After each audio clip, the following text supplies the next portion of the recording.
Hi everyone, I'm Sam, Hi, I'm James. and this is a beginner's track for the month of August here at Wednesday Night Hop. And this is our second week with you all. And we continued on with Charleston, and we worked more on barn doors, and then we got into this fancy thing called crosshand, or hand-to-hand Charleston, and then we taught you some variations from that. Mhm. Cool. So the first thing that we went over was we reviewed, so make sure you go back and check out week 1 for basic Charleston and barn door Charleston footwork.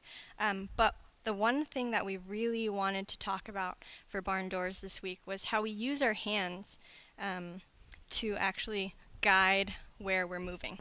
So, for example, on our way back, James is actually moving his hand in the forward direction, kind of like pushing us both in that direction. And we talked about these 2 checkpoints. One is here, right? So we have this point, and we want to have a little bit of stretch feeling with our arms kind of low. And then the second point was this front face here with our arms out in front. Cool. And then we talked about crosshand. Mhm. And we did this fun exercise, actually, Yes. where we had leaders stay in place and followers did their footwork.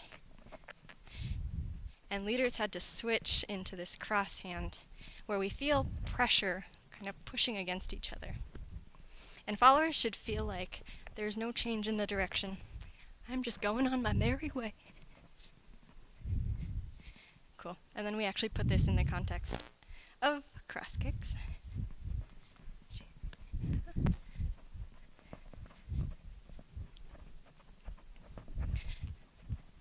Cool.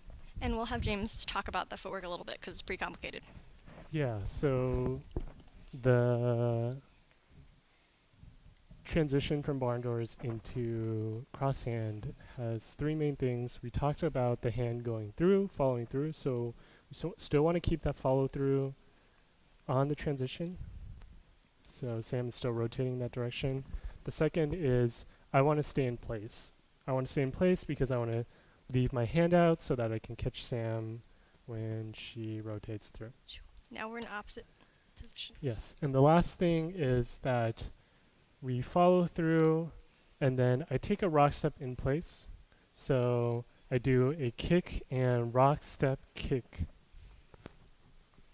One more time. Kick and rock step kick.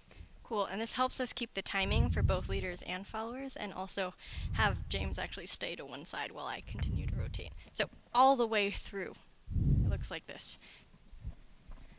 Hoo, ha, and shoo, ga, hoo, ga, shoo, ga, da, shoo, ga, da, shoo, ga, da.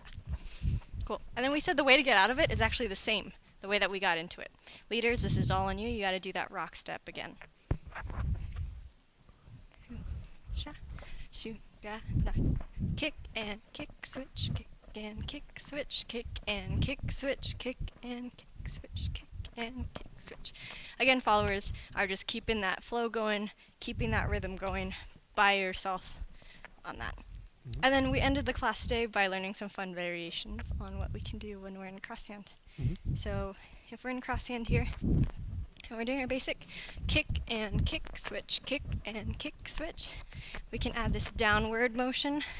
Kick and down, kick and down, kick and down, kick and down.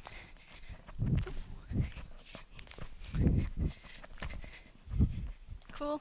And we said at the end of class that you can play around with this because the checkpoints for this move is hitting our hands on the 1 and the 5, right? So 1, 2, 3, 5, 6, 7, 8. 1, 2, 3, 5, 6, 7. So we can actually do whatever we want as long as we hit those checkpoints, keep it going.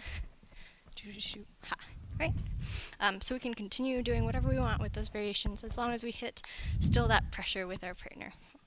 Cool. Next week we're going to be switching gears and moving into 8 count, so super excited to see you all then.